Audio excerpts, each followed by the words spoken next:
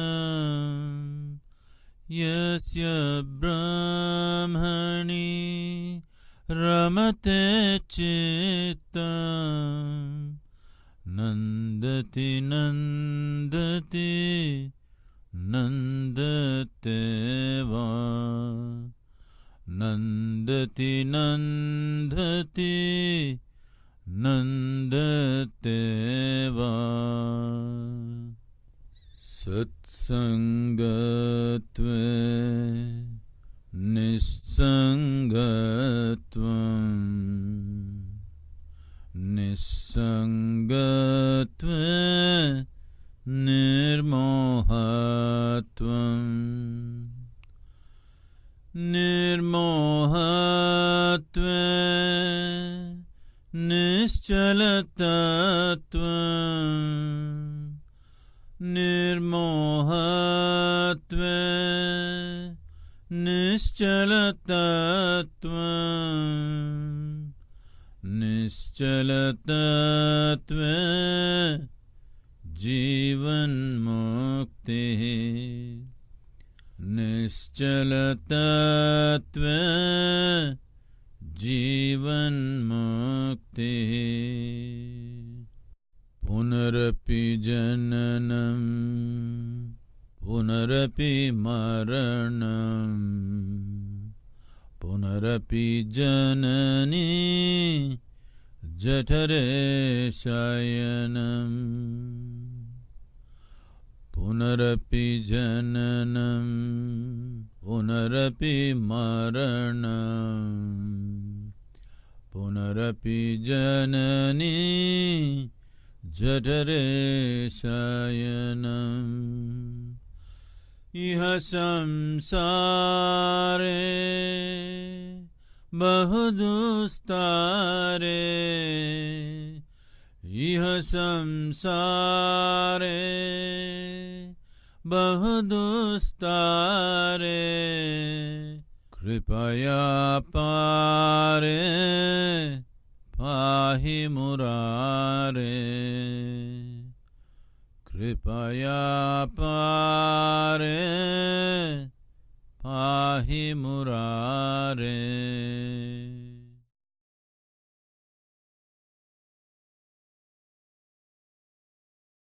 Take your own time. Take your own time, slowly, very slowly. Open your eyes.